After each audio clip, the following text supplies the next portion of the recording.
தமிழ் மக்களுக்கு வணக்கம். அரசியலில் பரபரப்பு. பரபரப்புக்கு பஞ்சமே இல்லாம போயிடுச்சுங்க இப்பல்லாம். ஏன்னா, ஒரு நாளும் ஒரு நிகழ்வுகள் நடந்து கொண்டே இருக்கிறது. இப்ப தான் நம்ம சமீபத்தில பார்த்தோம். 2 வாரங்களுக்கு முன்னர் திரு எடப்பாடி பழனிசாமி அவர்கள் டெல்லிக்கு போன பொழுதே, நான் சொன்னேன், இந்த அரசியல் நகர்வு அதாவது டெல்லிக்கு சென்று பாஜகவுடைய மூத்த தலைவரும், உள்துறை அமைச்சருமான திரு அமித்ஷா அவர்களை சந்தித்த அந்த சந்திப்பு நிகழ்வு இருக்கு இல்லையா? அதிலிருந்தே தமிழக அரசியலில் பரபரப்பு தொற்றிக்கொள்ளும். பல அரசியல் மாற்றங்கள் இங்கே நிகழப்போகிறது அப்படின்னு சொல்லிட்டு நான் கணித்திருந்தேன். அது போல தான் இப்போ நடந்து கொண்டிருக்கிறது. பாஜகவுடைய மாநில தலைவர் மாற்றம் அப்படின்லிருந்து ஆரம்பித்து இன்னைக்கு பார்த்தீங்கன்னாக்க, பாமகவுடைய தலைவர் திரு அன்புமணி ராமதாஸ் அவர்கள் இனி செயல் தலைவராகத்தான் அவர் செயல்படுவார். நான் தான் தலைவராக இருக்கப் போகிறேன் அப்படின்னு சொல்லி, நான் மீண்டும் அந்த தலைவர் பொறுப்பை எடுத்துக்கொண்டு விட்டேன் அப்படின்னு சொல்லி ஒரு அறிக்கையை வந்து இன்றைக்கு மருத்துவர் ராமதாஸ் அவர்கள் வெளியிட்டிருக்கிறார். மருத்துவர் ராமதாஸ் அவர்கள் இந்த அறிக்கையை வெளியிட்டது அப்படின்றது கூட முக்கியம் கிடையாது. அதில நம்ம கூர்ந்து கவனிக்க வேண்டியது என்ன அப்படின்னாக்க, மருத்துவர் ராமதாஸ் என்றைக்கு அந்த அறிக்கையை வெளியிடுகிறார் அப்படின்னு தான். இன்னைக்கு அவர் வெளியிடும் பொழுது, இன்று மாலை யார் வர இருக்கிறாங்க தமிழகத்திற்கு என்று பார்த்தால், திரு அமித்ஷா அவர்களுடைய வருகை.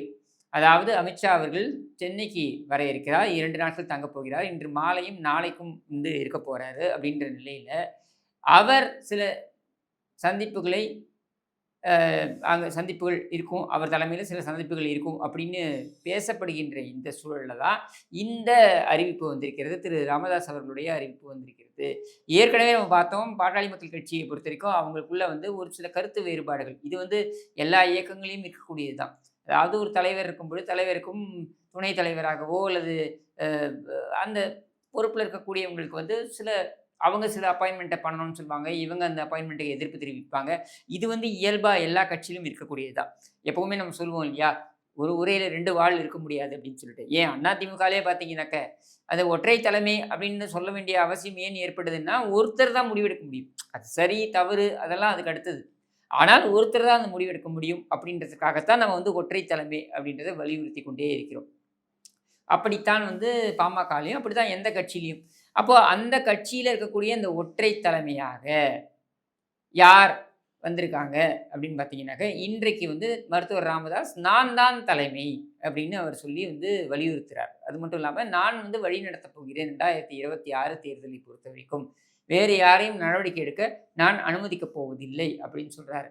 இதை ஏன் அவர் சொல்ல வேண்டிய அவசியம் ஏற்படுகிறது அப்படின்னா, அன்புமணி ராமதாஸ் தனியாவர்தனமாக செயல்படுகிறார் அப்படின்ற ஒரு கருத்து வந்து பரவலா இருந்தது. இன்னும் சொல்லணும்னாக்க 2024 நாடாளுமன்ற தேர்தல் எடுத்துக்கிட்டீங்கன்னாக்க, தேசிய ஜனநாயக கூட்டணியுடன் செல்வது அப்படின்ற முடிவையே அன்புமணி ராமதாஸ் தான் எடுத்தார். அவருடைய தனிப்பட்ட தேவைக்காக அவர் எடுத்தார் அப்படின்னும் சொல்லப்படுது.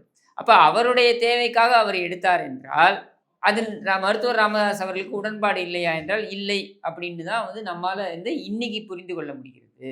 அந்த மாதிரியான தவறு திரும்பவும் நடந்துவிடக் கூடாது என்பதற்காகத்தான் தான் அந்த பொறுப்பை எடுத்துக்கொண்டார். அது மட்டும் இல்லாம அமித்ஷா அவர்கள் வரும்பொழுது, அவரை சந்திக்க வைப்பதற்காக, ஏன்னா இன்னைக்கு பாரதிய ஜனதாவுடைய தலைமையில ஒரு மாற்றம் ஏற்படுவதற்கான அ சூழ்நிலை இருக்கு இல்லையா?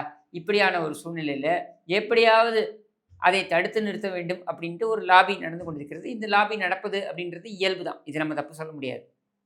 அவங்க தலைமை பொறுப்பை வைத்துக் கொள்ள வேண்டும் அப்படின்றதுக்கு ஒரு லாபியை ஏற்படுத்துவாங்க அப்படின்றதுல மாற்று கருத்து கிடையாது. அப்போ அப்படியான லாபி என்ன செஞ்சிருக்காங்க அப்படின்னு நமக்கு தெரிய வருதுன்னா, அன்புமணி ராமதாஸை கொண்டு போய் அமித்ஷாவை சந்திக்க வைப்பது அப்படின்ட்டு. இப்பொழுது நடந்து கொண்டிருக்கின்ற இந்த கூட்டணி கணக்குகள், ஒவ்வொருத்தரும் ஒரு கணக்கு போடுவாங்க இல்லையா? அந்த மாதிரி பாமக போடக்கூடிய ஒரு கணக்குல, அவர்கள் திராவிட கட்சிகளுடன் செல்வது அப்படின்றது தான் நமக்கு பயனளிக்கும். அது திமுகவோ, அதிமுகவோ இந்த 2 திராவிட கட்சிகளுடன் பயணிப்பது தான் நமக்கு பலனளிக்கும். அது மட்டும் இல்லாம திமுகவுடன் பார்த்தீங்கன்னாக்கா, விசிக கூட்டணி வைத்து அவர்கள் 4 எம்எல்ஏக்களை பெற்றிருக்கிறார்கள். பாமகவும் அதே மாரி எம்எல்ஏக்களை பெற்றிருக்கிறார்கள் என்கிற பொழுது, பாமகவுக்கு எம்எல்ஏக்களே இல்லை சட்டமன்றத்தில அப்படின்னு ஒரு சூழல் வந்தா, அது நல்லா இருக்குமா? அப்படின்னு அவங்க யோசிச்சிருப்பாங்க.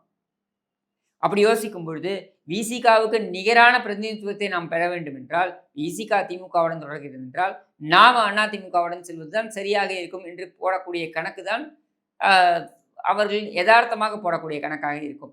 அப்படி ஒரு கணக்கை போடும் பொழுது, அதற்கு முட்டுக்கட்டையை அன்புமணி ராமதாஸ் போடுவார் என்றால், அவரை வைத்திருப்பது தலைமை பொறுப்பில். அவரே கண்டிப்பா அவரும் வந்து அ வ அன்புமணி ராமதாஸ் வந்து மருத்துவர் ராமதாஸ் வந்து பிரித்து பார்த்துருவாரு. நீர் அடித்து நீர் விலகுமா? விலகாது. ஆனால் முடிவெடுக்கக்கூடிய இடத்தில் தான் இருக்க வேண்டும் என்ற என்ற அந்த ஒரு நிலைப்பாட்டிற்கு திரு ராமதாஸ் அவர்கள் வருகிறார்கள். அது வந்ததன் காரணமாகத்தான் தான் அந்த தலைவர் பொறுப்பை எடுத்துக்கொள்கிறார். இதற்கு முன்னர் நேற்று எடப்பாடி பழனிசாமி அவர்களை அ எம்எல்ஏ அருள் சந்தித்ததாகவும் தகவல் வருகிறது. இது எவ்வளவு தூரம் உண்மைன்னு நமக்கு தெரியாது. அப்படி சந்தித்திருந்தால் அவரும் அதைத்தான் வலியுறுத்தியிருப்பார். நீங்க அந்த முடிவு எடுக்க போறீங்கன்னா, கடந்த முறை இப்பதான் 2024 நம்ம எல்லாருக்குமே தெரியும் நாடாளுமன்ற தேர்தல்ல கடைசி நிமிடம் வரைக்கும் வந்து அதிமுகவுடன் கூட்டணி பேச்சுவார்த்தைகளில் ஈடுபட்டுக் கொண்டிருந்து, அதுக்கப்புறம் வந்து காலையில வந்து திடீர்னு பாஜகவுடன் நாங்கள் செல்கிறோம். அதாவது தேசிய ஜனநாயக கூட்டணியுடன் செல்கிறோம் என்று அறிவித்தார்கள் அப்படின்றதெல்லாம் நமக்கு தெரியும். ஸோ அந்த மாதிரியான ஒரு சூழ்நிலை மீண்டும் ஏற்படக்கூடாது. ஒண்ணு கூட்டணியில இருக்கீங்கன்னா உறுதியா இருங்க. அது எங்களோட இருக்க போறீங்களா? அப்படின்றத நீங்க உறுதிப்படுத்துங்க. நாங்கள் தேசிய ஜனநாயக கூட்டணியில சேர போறோமா? இல்லையான்றத அதுக்கப்புறம் பார்த்துக்க போறோம். ஆனால் நீங்கள் எங்களுடன் நிற்கப் போகிறீர்களா? என்பதனை தனியாக நீங்கள் முடிவு செய்யுங்கள். அப்படின்ற ஒரு நிலைப்பாட்டை வந்து வெளிப்படுத்தியிருப்பார் திரு எடப்பாடி பழனிசாமி அப்படின்னு தான் என்னுடைய புரிதல். அப்படி வெளிப்படுத்தி இருந்தால், அதற்கு மதிப்பளிக்கும் வகையில இன்னைக்கு இந்த அறிவிப்பு அதுவும் இன்னைக்கு வர வேண்டிய அவசியமே இல்லையே. ஈவினிங் அமித்ஷா வரப்போறாரு, காலையில இவர் இந்த அறிவிப்பு விடுறாருனாக்கா, அப்ப எத காட்டுகிறது? சில நாட்களுக்கு முன்ன நான் ஏற்கனவே சொன்னது போல, முகுந்தன் பரசுராமனா அவரு அவங்களுடைய கட்சியில இருக்கக்கூடிய ஒருவருக்கு வ ப அ வந்து பதவி தர வேண்டும் அப்படின்னு முடிவெடுத்து திரு ராமதாஸ் அவர்கள் அறிவித்த பொழுது, மேடையிலேயே அதை எதிர்த்தார் அன்புமணி.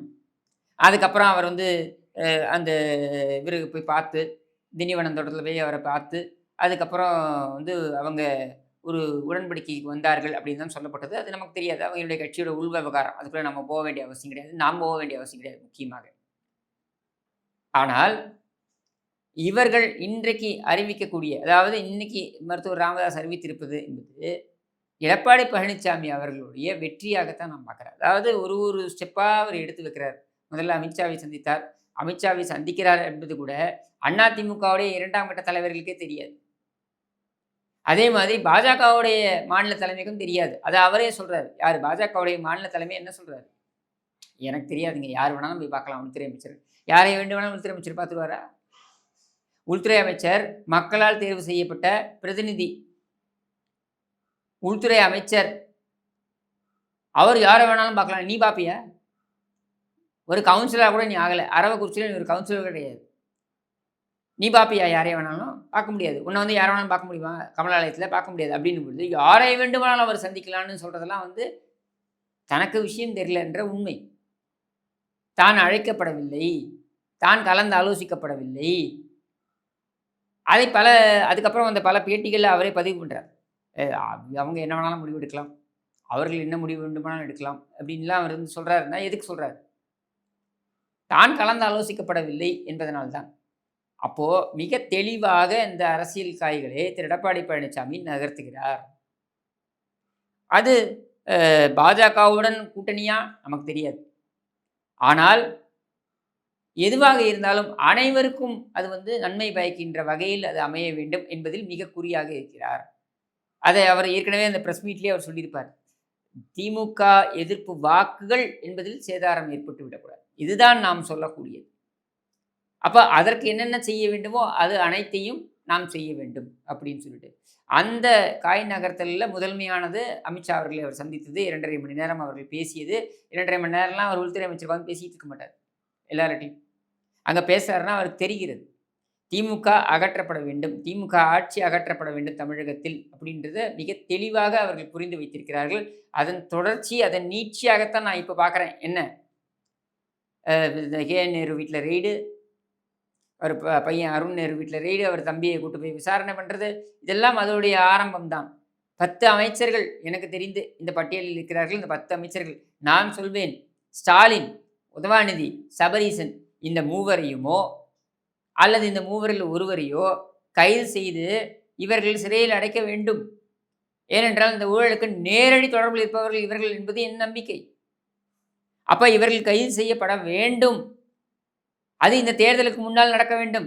எந்த அனுதாபமும் வராது. பழிவாங்கும் படலமாகவும் அது பார்க்கப்படாது. ஏன்னா மக்களை சுரண்டி தின்றிருக்கிறார்கள் இந்த கொழுத்த கொள்ளையர்கள். அப்போ அதை கேள்வி கேட்டீர்கள் என்றால் உங்களுக்கு பாராட்டு மழை தான் கிடைக்கும். மக்கள் பாராட்டுவார்கள். பாஜக உண்மையிலேயே கால் பதிக்க வேண்டும் என்று நினைத்தால், தமிழகத்தில் கால் பதிக்க வேண்டும் என்று நினைத்தால், அவள் செய்ய வேண்டியது முதல்ல அதிமுகவை எப்படி அடிக்கலான்றதை விட்டுவிட்டு திமுகவுடைய அமைச்சர்களை அவர்கள் இந்த கொள்ளையை எப்படி தடுப்பது, எப்படி இவர்களை சிறைப்படுத்துவது, இதை யோசித்தால் அவர்களுக்கு மதிப்பு தானா கூடும். தமிழ்நாட்டில் எதுவுமே செய்ய வேண்டிய அவசியம் கிடையாது. நீ என் மண் என் மக்கள்னு பாத யாத்திரை போக வேண்டிய அவசியம் கிடையாது. எதுவுமே பண்ண வேண்டாம். நீ நடவடிக்கை எடு. இந்திரா காந்தி அம்மையாரை இன்றைக்கும் தமிழ்நாடு போற்றி வணங்குவதற்கான ஒரே காரணம் என்ன தெரியுமா? தைரியமாக அந்த ஊழல் கருணாநிதி அரசாங்கத்தை கலைத்தார். அது மட்டும் இல்லாமல் மிசான்ற காலத்தில் திமுக பொறுக்கிகள், காளிகள் எல்லாரையும் சிறைப்படுத்தினார். இதெல்லாம் செய்ததனால்தான் அவருக்கு அந்த நன்மதிப்பு. அதை மாதிரி தான் இப்போ மக்கள் எதிர்பார்க்கிறார்கள். இந்த ஊழல் படிந்த இந்த காளிகள் கூட்டத்தை, இந்த திமுக கூட்டத்தை எப்படி நடவடிக்கை என்ன எடுக்கப் போகிறார்கள் என்று உற்று நோக்கி கொண்டிருக்கிறார்கள். அப்படியான ஒரு சூழலில் பாமக பொறுத்த வரைக்கும் யதார்த்தத்தை புரிந்து கொண்டு போகிற ஊருக்கு வழி தேடுவோம் என்கிற முடிவிற்கு பாமக வந்ததாகத்தான், அதன் அடையாளமாகத்தான் இந்த மருத்துவர் ராமதாஸ் அவர்களுடைய அறிவிப்பை நான் பார்க்கிறேன் என்று கூறி விடைபெறுகிறேன். நன்றி, வணக்கம்.